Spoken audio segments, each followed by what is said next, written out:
estava deitado, o diabo materializou para mim e falou comigo que ele me dava tudo. Eu dou tudo para você, te dou um programa onde você quiser, te dou riqueza, tudo eu te dou de devolvo. Pode ficar com o seu Jesus, prega seu Jesus lá, não tem problema. Mas não fala de mim. Não fala na minha, no que eu sou. Eu sou bonzinho, ele diz que eu sou mau, mas eu sou bonzinho. Essas enfermidades que entra, que hoje sai, amanhã não sai, sai uma, entra noutra, sai uma, outra, que eu acabei de falar, o que acontece? Isso tudo é obra do inimigo, que vem trazendo para abater a sua fé. Que o diabo geralmente ele entra onde há contenda, a discórdia.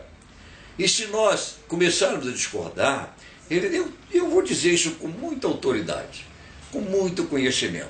Preste bem atenção. Eu, no meu tempo, que eu era ainda do mundo feiticeiro, do mundo eu ainda sou até hoje, mas que eu era feiticeiro, o que acontece? Eu fui convidado para uma reunião no inferno. E nessa reunião do inferno, eu estava em casa uma certa vez, e chegou na minha porta a bater a campainha. Eu abri, entrou um senhor bonito, não é, de barbucho, bem vestido. Eu disse, sim, senhor, o que deseja? Entra. E ele entrou e disse, eu vim te trazer um convite. Tudo bem, qual é o convite? Ele disse para mim, Lúcifer mandou te convidar para uma reunião no inferno. E você tem que ir. Tem coragem de ir? Tem. Por que não tem? E ele disse, então, segura na minha mão.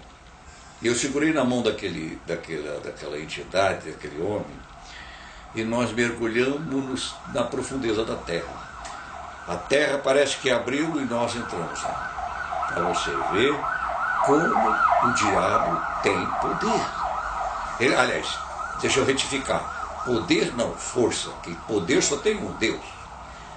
O poder está na mão de Deus. Jesus disse, todo poder me foi lhe dado. Todo, não ficou para ninguém, só para Jesus. Ele tem força. E na força dele, ele faz a nossa alma entrar dentro da área ilusória do inferno.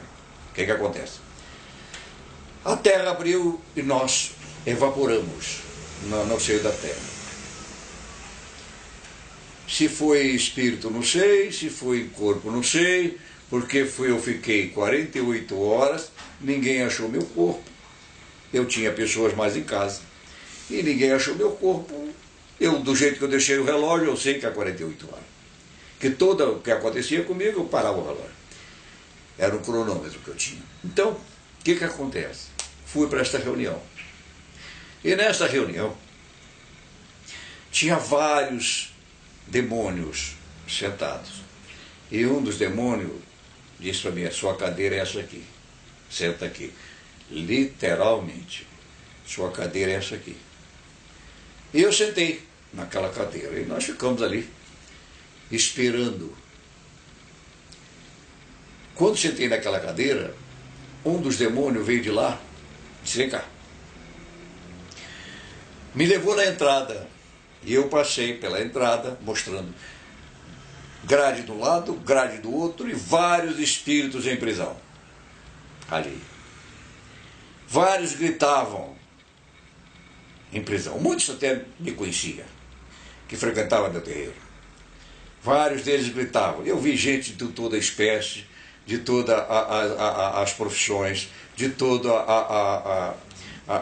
a vida social, de toda a posição social.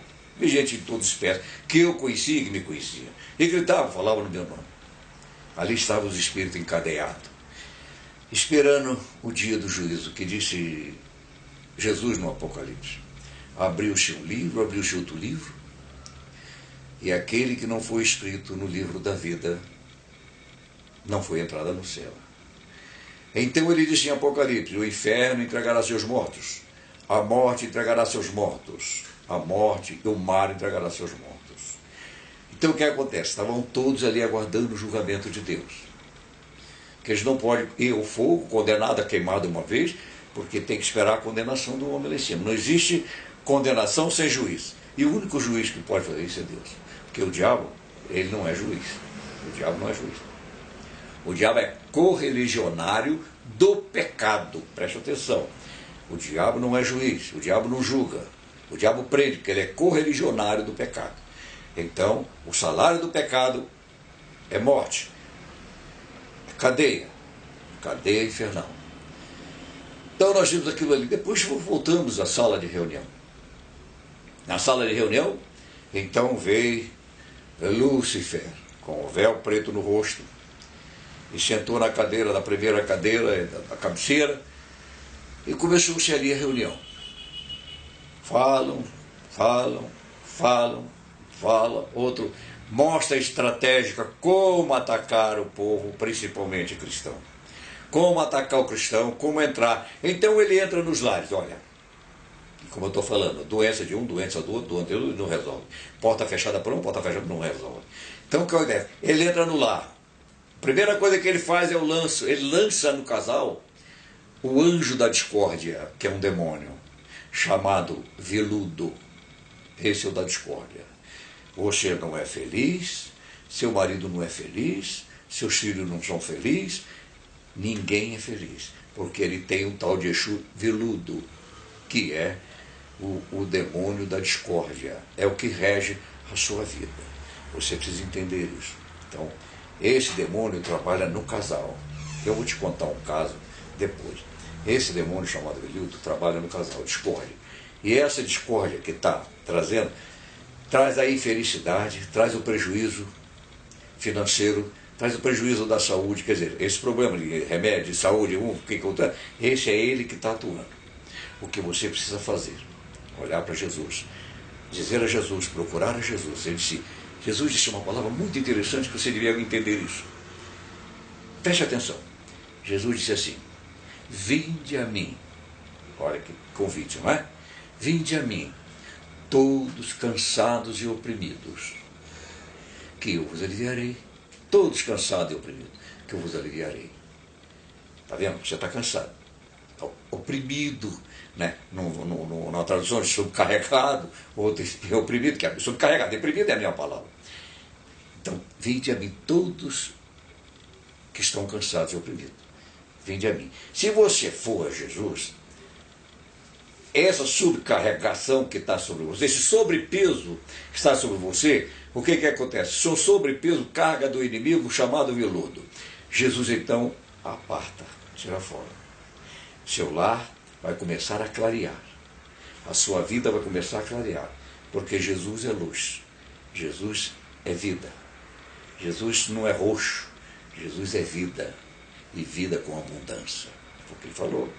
Ele disse: eu vim, o diabo vem matar, roubar e destruir. E eu vim para dar vida e vida com abundância. Então o que acontece? Esse demônio que trabalha nos lares, do casal, dos filhos, entristece todo mundo. Ninguém é feliz. Precisa de Jesus. E para tirar esse demônio de dentro de casa, só Jesus Cristo. Mais ninguém. Mais ninguém. Ninguém tira. Enquanto houver esse demônio, só você se jogar nos pés de Jesus, pedir a Ele, aí Ele resolve o problema. Resolve o problema. Mas tem uma coisa. Então, nessa reunião, um disse: eu vou entrar no lar, eu vou entrar na igreja, eu vou entrar em fulano, eu vou entrar em ciclano. Então houve o espírito de prejuízo, que são o espírito, você talvez não entenda, que são da linha dos mulambos. Esses demônios dos mulambos são os andarilhos que andam por aí, o mendigo. Muitas vezes agora, com esse negócio de crack, é um demônio mulambo que lança, você vai virar um lixo humano. Misericórdia. Vai virar um lixo humano. Chama-se um demônio chamado linha dos mulambos, dos Exus mulambos. Ah, porque minha filha deu para prostituição. Chama-se, muitos chamam de pombagira. Não existe pombagira. Não existe diaba, existe diabo. Não existe pombagira. Existe pombogirou, que é uma falange da homossexualidade e das mulheres prostitutas. Chama-se pombogirou. Então o que acontece? Esse demônio diz que entrava nas famílias E o outro disse, eu vou entrar na igreja. Mas como você vai entrar na igreja? Falou eu. Igreja, todo mundo ali é crente, sei lá. E ele disse, eu vou entrar com a música.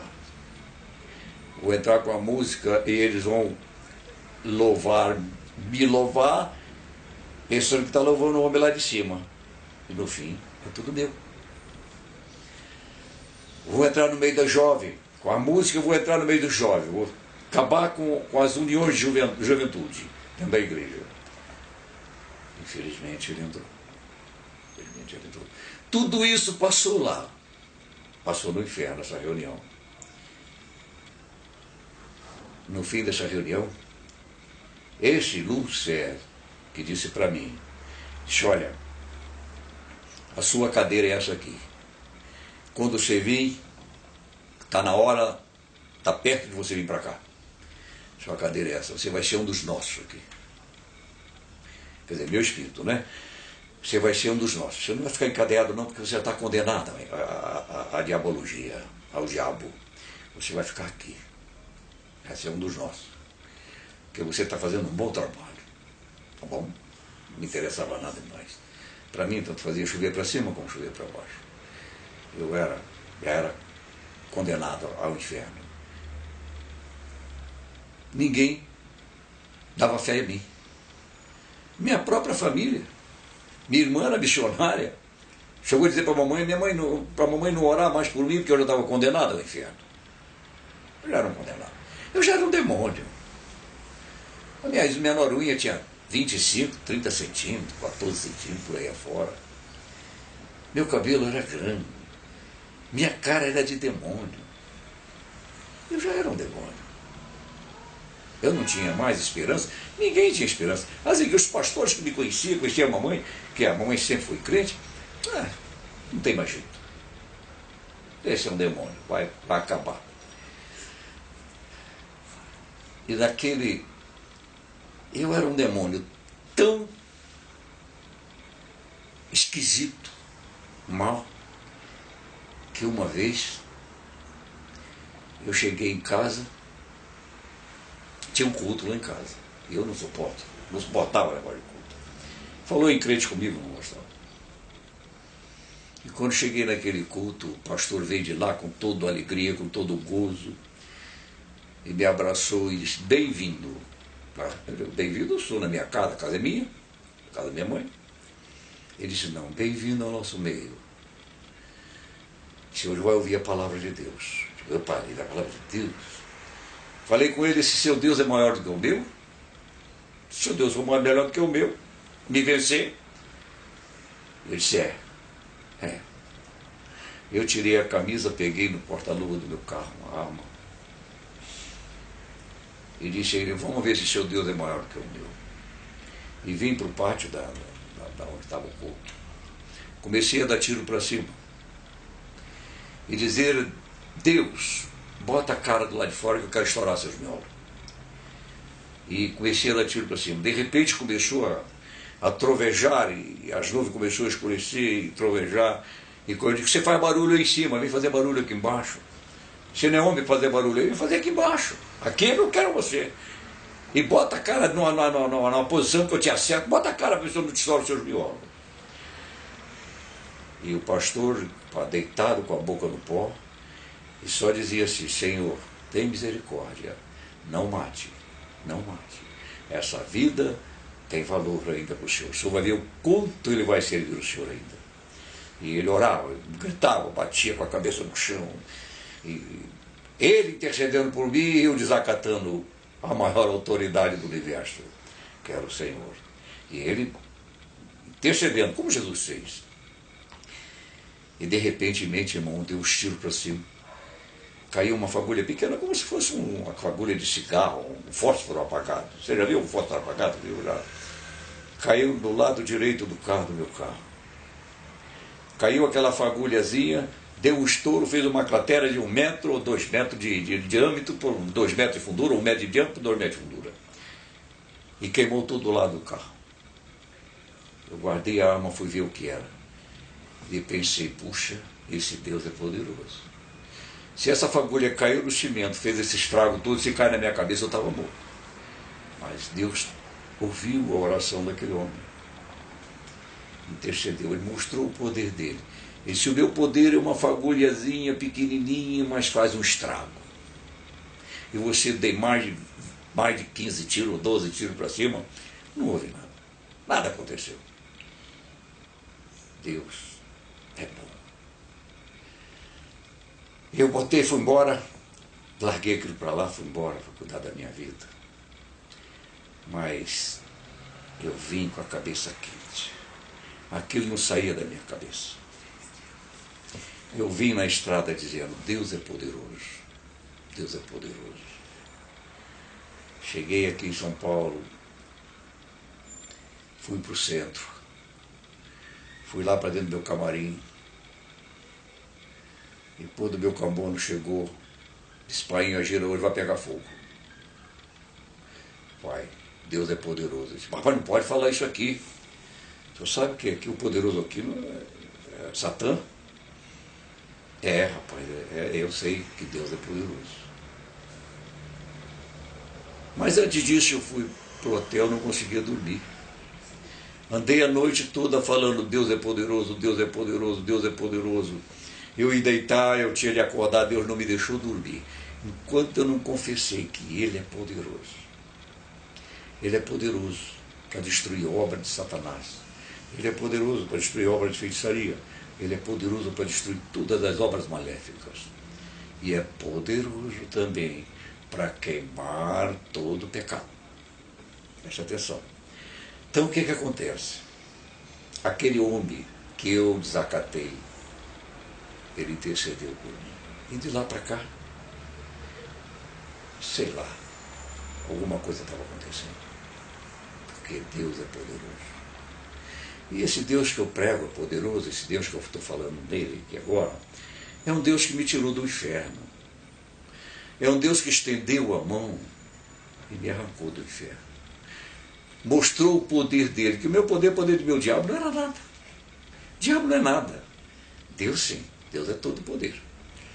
Meteu a mão, me arrancou da mão do diabo. A cadeira que era minha, naturalmente está lá vazia. Mas no céu tem uma preparada para mim e para você. O céu é maravilhoso. Então, nós precisamos entender que daqui nada nos pertence. Só o Senhor é Deus. E esse demônio do inferno que falou que entrava nos lares, hoje está entrando, hoje está mistificando. Jesus disse que o diabo, falsos profetas, que é o diabo, né? São homens, mas encarnado, o falso diabo, o diabo encarnado nele, fazendo as obras do diabo. Então, os homens, os falsos profetas virão, fazendo prodígio, milagres, enganarão muito dos meus escolhidos. Eles vão vir fazendo milagre que vai enganar muito dos meus escolhidos. E hoje está acontecendo, quantas pessoas estão correndo atrás do milagre, correndo atrás da bagunça dos milagres. Milagre a macumba faz, o diabo faz. Jesus falou isso. Que o falso profeta vai fazer milagres, grandes milagres, enganar muitos nossos. Os milagres estão sendo acontecidos hoje, justamente por causa do dinheiro. Estão vendendo o milagre do Senhor. Enquanto ele disse, dai de graça aquilo que de graça recebeste. E o diabo entrou nisso. O diabo está nesse jogo. E você está me ouvindo nesta hora. Pensa um pouquinho na sua família. Pensa um pouquinho na sua casa. Pensa um pouquinho no seu lar. Você tem o direito de ser feliz. O Senhor Jesus é a alegria da nossa vida. Você tem direito de ser feliz. Procura Jesus. Resolve o seu problema. Mas eu não posso porque eu tenho compromisso, como eu preguei. Fiz em Veneza, na Itália. Eu estava fazendo uma campanha e muitos do seminário da paróquia do bispo, estava lá, o bispo de Veneza, estava lá ouvindo, e no dia que encerramos, nós ganhamos algumas freiras para Jesus lá. E o bispo mandou um convite se eu tinha coragem de ir lá tomar um chá. Um vinho com ele. Tem. Vou. Foi eu e meu pastor, o pastor que estava comigo, mais um outro. Fomos em 3 pastores. Cheguei lá, fomos bem recebidos, graças a Deus, sou muito educado. Sentamos lá na mesa, lá batendo papo na sala, conversando. E ele serviu lá o chá. Mandou servir o chá. Então nós começamos a falar. E eu disse para aquele homem: tudo que você está fazendo é inútil. Inútil por quê? Eu digo, porque Jesus é vivo. Ele salva, ele batiza com o Espírito Santo. E o que você está fazendo não vai te dar o céu. Você não vai galgar o céu. Eu disse, baixou a cabeça e disse, eu sei de tudo isso, mas eu tenho um compromisso com Roma. Eu não posso faltar ao compromisso. Tá bem, compromisso com Roma é inferno na certa. Compromisso com Jesus é céu. Você escolhe, está no seu direito. E nós andamos trocando umas cartas há alguns tempos. Eu e ele. Morreu, não sei se morreu, já deve ter morrido. Sumiu nunca mais, nós tivemos notícia. Deus tem uma palavra para você. Você que está se sentindo inútil, eu não tenho valor para nada, você tem valor para Deus. Seu filho está na droga, tá. O diabo disse que ia trazer uma droga. Eu cheguei a falar isso há muitos anos, que o diabo ia entrar na juventude, que ia arrasar a juventude. E está aí, está aí. Está aí, quase que 50% da juventude está na droga. Não é só jovem, é jovens e adultos. Tudo na tal da cocaína, do crack, que está uma praga, tanto no mundo todo. Por que isso? O diabo falou que ia entrar e entrou. Ah, mas meu filho era tão bom na igreja. Você não deu exemplo à sua casa. Você não deixou Jesus tomar posse. Você não deixou Jesus entrar. Jesus, Deus lá no céu. Eu vou contar para você uma coisa. Você talvez até vai achar engraçado. Mas lá no céu tem uma porção de caixinha. Chama-se caninho. Caninho, né? Esse caninho onde bota dentro das caixinhas. Você tem uma caixinha lá. Eu tenho. Todos nós temos. Todo pedido que você faz vai para aquela caixinha. Talvez você diga, minha bênção está demorando, porque a bênção vem na hora de Deus, no momento de Deus. Então ele vai, o anjo, bota lá na caixinha. Bota o pedido do fulano lá na caixinha. Um dia ele vai mandar aquela caixinha, o anjo trazer aquela caixinha. E o anjo bota aquela caixinha debaixo do braço e vai embora. Quando chega na porta da sua casa, você está discutindo, você está brigando, você está nervoso, está quebrando tudo dentro de casa, joga as coisas, o anjo tem que sair correndo, porque você não pega nele. Ele volta com a caixinha. O senhor disse, você não entregou a caixinha? Eu não. Está doido eu entrar lá, uma briga danada lá? Meu ouvido é santo. Eu fico ouvindo só palavras torpes, coisa que eu não... Só briga e jogando coisa dentro de casa, quebrando coisa. Minha palavra. Jesus, Deus, bota a caixinha lá, vamos esperar nova oportunidade. Bota lá. Quer dizer, aquela caixinha vai para outra fila. Até chegar aquela caixinha outra vez, e manda o anjo, encontra problema. Você não recebe a bênção. Porque a sua bênção está sendo podada. Você lembra da história de Daniel? A oração de Daniel? Quando Daniel orou por quê? Porque Deus tinha prometido em tirar o povo do Egito com 70 anos. E já era 400 anos e não tinha tirado. Daniel então estava preocupado com aquele povo, orando a Deus. Então o príncipe da Pérsia veio parar a oração de Daniel. O que aconteceu? O arcanjo Miguel, Gabriel veio, não pôde libertar Não pôde brigar. Então veio o arcanjo Miguel. Arcanjo quer dizer em hebraico, quer dizer primeiro, primeiro. Primeiro anjo, primeiro príncipe. A briga só podia ser de príncipe para príncipe. O príncipe da Pérsia não era o príncipe da Pérsia, é o príncipe que rege a Pérsia, o demônio que estava regendo a Pérsia. Como tem demônio que rege São Paulo, demônio que rege, que são